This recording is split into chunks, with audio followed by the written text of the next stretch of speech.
Sailing Alone Around the World by Joshua Slocum. Chapter 20, consisting of In the Favouring Current off Cape St. Roque, Brazil, All at Sea regarding the Spanish-American War, An Exchange of Signals with the Battleship Oregon, Off De Freitas Prison on Devil's Island, Reappearance to the Spray of the North Star, The Light on Trinidad, A Charming Introduction to Grenada, Talks to Friendly Auditors. On May 10 there was a great change in the condition of the sea. There could be no doubt of my longitude now, if any had before existed in my mind. Strange and long-forgotten current ripples pattered against the sloop's sides in grateful music. The tune arrested the ear, and I sat quietly listening to it while the spray kept on her course. By those current ripples I was assured that she was now off St. Roque, and had struck the current which sweeps round the cape. The trade winds, we old sailors say, produce this current, which in its course for this point forward is governed by the coastline of Brazil, Guiana, Venezuela, and, as some would say, by the Monroe Doctrine. The trades had been blowing fresh for some time, and the current, now at its height, amounted to 40 miles a day. This, added to the sloop's run by the log, made the handsome day's work of 180 miles on several consecutive days. I saw nothing of the coast of Brazil, though I was not many leagues off, and was always in the Brazil current. I did not know that war with Spain had been declared, and that I might be liable right there to meet the enemy and be captured. Many had told me at Cape Town that, in their opinion, war was inevitable, and they said, "The Spaniard will get you, the Spaniard will get you." To all this I could only say that even so he would not get much. Even in the fever heat over the disaster to the Maine, I did not think there would be war, but I am no politician. Indeed, I had hardly given the matter a serious thought when, on the 14th of May, just north of the equator and near the longitude of the river Amazon, I first saw a mast with the stars and stripes floating from it, rising astern, as if poked up out of the sea, and then rapidly appearing on the horizon, like a citadel, the Oregon. As she came near, I saw that the great ship was flying the signals C.B.T., which read, "Are there any men of war about?" Right under these flags, and larger than the Spray's mainsail, so it appeared, was the yellowest Spanish flag I ever saw. It gave me a nightmare some time after, when I reflected on it in my dreams. I did not make out the Oregon's signals till she passed ahead, where I could read them better, for she was 2 miles away and I had no binoculars. When I had read her flags, I hoisted the signal "No," for I had not seen any Spanish men of war. I had not been looking for any. My final signal, "Let us keep together for mutual protection," Captain Clark did not seem to regard as necessary. Perhaps my small flags were not made out. Anyhow, the Oregon steamed on with a rush, looking for Spanish men of war, as I learned afterwards. The Oregon's great flag was dipped beautifully 3 times to the Spray's lowered flag as she passed on. Both had crossed the line only a few hours before. I pondered long that night over the probability of a war risk now coming upon the Spray after she had cleared all, or nearly all, the dangers of the sea. But finally a strong hope mastered my fears. On the 17th of May, the Spray, coming out of a storm at daylight, made Devil's Island, 2 points on the lee bow, not far off. The wind was still blowing a stiff breeze on shore. I could clearly see the dark grey buildings on the island as the sloop brought it abeam. No flag or sign of life was seen on the dreary place. Later in the day, a French barque on the port tack, making for Cayenne, hove in sight close hauled on the wind. She was falling to leeward fast. The Spray was also close hauled, and was lugging on sail to secure an offing on the starboard tack, a heavy swell in the night having thrown her too near the shore. And now I considered the matter of supplicating a change of wind. I had already enjoyed my share of favouring breezes over the great oceans, and I asked myself if it would be right to have the wind turned now all into my sails, while the Frenchman was bound the other way. A head current which he stemmed, together with the scant wind, was bad enough for him. And so I could only say in my heart, Lord, let matters stand as they are, but do not help the Frenchman any more just now, for what would suit him would well ruin me. I remembered that when a lad I heard a captain often say in meeting that in answer to a prayer of his own the wind changed from south-east to north-west entirely to his satisfaction. He was a good man, but did this glorify the architect, the ruler of the winds and the waves? Moreover, it was not a trade wind, as I remember it, that changed for him, but one of the variables, which will change when you ask it, if you ask long enough. Again, this man's brother, maybe, was not bound the opposite way, well content with a fair wind himself, which made all the difference in the world.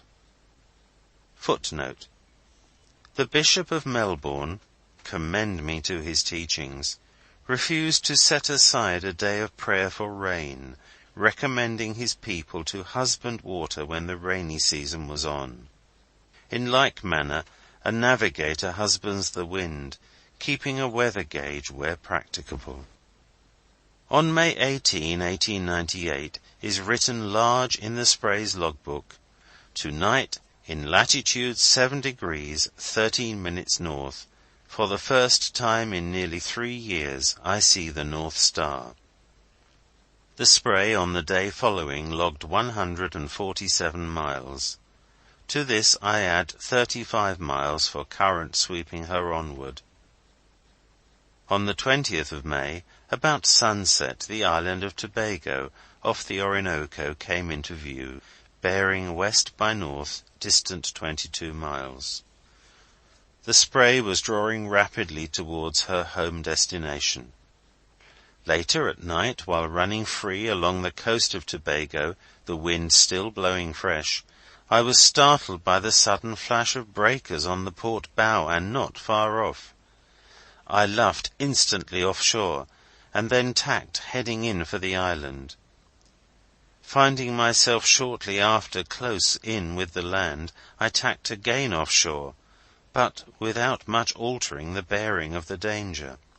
Sail whichever way I would, it seemed clear that if the sloop weathered the rocks at all, it would be a close shave, and I watched with anxiety while beating against the current, always losing ground. So the matter stood hour after hour, while I watched the flashes of light thrown up as regularly as the beats of the long ocean swells, and always they seemed just a little nearer. It was evidently a coral reef, of this I had not the slightest doubt, and a bad reef at that. Worse still, there might be other reefs ahead forming a bight into which the current would sweep me, and where I should be hemmed in and finally wrecked. I had not sailed these waters since a lad, and lamented the day I had allowed on board the goat that ate my chart. I taxed my memory of sea lore, of wrecks on sunken reefs, and of pirates harboured among coral reefs where other ships might not come, but nothing that I could think of applied to the island of Tobago, save the one wreck of Robinson Crusoe's ship in the fiction, and that gave me little information about reefs. I remembered only that in Crusoe's case he kept his powder dry. "But there she booms again," I cried, "and how close the flash is now! Almost aboard was that last breaker. But you'll go by, Spray, old girl. 'Tis abeam now. One surge more, and Oh, one more like that will clear your ribs and keel." And I slapped her on the transom, proud of her last noble effort to leap clear of the danger, when a wave greater than the rest threw her higher than before, and behold, from the crest of it was revealed at once all there was of the reef. I fell back in a coil of rope, speechless and amazed, not distressed, but rejoiced. Aladdin's lamp, my fisherman's own lantern! It was the great revolving light on the island of Trinidad, 30 miles away, throwing flashes over the waves which had deceived me. The orb of the light was now dipping on the horizon, and how glorious was the sight of it! But, dear Father Neptune, as I live, after a long life at sea and much among corals, I would have made a solemn declaration to that reef. Through all the rest of the night I saw imaginary reefs, and not knowing what moment the sloop might fetch up on a real one, I tacked off and on till daylight, as nearly as possible in the same track. All for the want of a chart. I could have nailed the St. Helena's goat's pelt to the deck. My course was now for Grenada, to which I carried letters from Mauritius. About midnight on the 22nd of May I arrived at the island, and cast anchor in the roads off the town of St. George, entering the inner harbour at daylight on the morning of the 23rd, which made 42 days' sailing from the Cape of Good Hope. It was a good run, and I doffed my cap again to the pilot of the Pinta. Lady Bruce, in a note to the Spray at Point Louis, said Grenada was a lovely island, and she wished the sloop might call there on the voyage home. When the Spray arrived, I found that she had been fully expected. "How so?" I asked. "Oh, we heard that you were at Mauritius," they said, "and from Mauritius, after meeting Sir Charles Bruce, our old governor, we knew you would come to Grenada."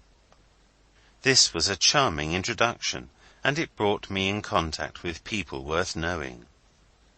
The Spray sailed from Grenada on the 28th of May, and coasted along under the lee of the Antilles, arriving at the island of Dominica on the 30th, where, for the want of knowing better, I cast anchor at the quarantine ground, for I was still without a chart of the islands, not having been able to get one even at Grenada. Here I not only met with further disappointment in the matter, but was threatened with a fine for the mistake I made in the anchorage. There were no ships either at the quarantine or at the commercial roads, and I could not see that it made much difference where I anchored. But a negro chap, a sort of deputy harbour master, coming along, thought it did, and he ordered me to shift to the other anchorage, which, in truth, I had already investigated and did not like because of the heavier roll there from the sea. And so, instead of springing to the sails at once to shift, I said I would leave outright as soon as I could procure a chart, which I begged he would send and get for me.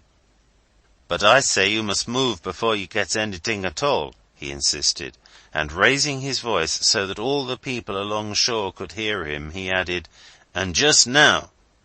Then he flew into a towering passion when they on shore snickered to see the crew of the Spray sitting calmly by the bulwark instead of hoisting sail. "I tell you dis am quarantine," he shouted, very much louder than before. "That's all right, General," I replied. "I want to be quarantined anyhow." "That's right, boss," someone on the beach shouted. "That's right, you'll get quarantined," while others shouted to the deputy to "make de white trash move along out of dat." They were about equally divided on the island, for and against me. The man who had made so much fuss over the matter gave it up when he found that I wished to be quarantined, and sent for an all-important half-white, who soon came alongside, starched from clew to earring. He stood in the boat as straight up and down as a fathom of pump water, a marvel of importance. "Charts!" cried I, as soon as his shirt collar appeared over the sloop's rail. "Have you any charts?" "No, sir," he replied, with much stiffened dignity. "No, sir. Charts doesn't grow on this island." Not doubting the information, I tripped anchor immediately, as I had intended to do from the first, and made all sail for St. John, Antigua, where I arrived on the 1st of June, having sailed with great caution in mid-channel all the way. The Spray, always in good company, now fell in with the port officer's steam launch at the harbour entrance, having on board Sir Francis Fleming, Governor of the Leeward Islands, who, to the delight of all hands, gave the officer in charge instructions to tow my ship into port. On the following day His Excellency and Lady Fleming, along with Captain Burr, R.N., paid me a visit.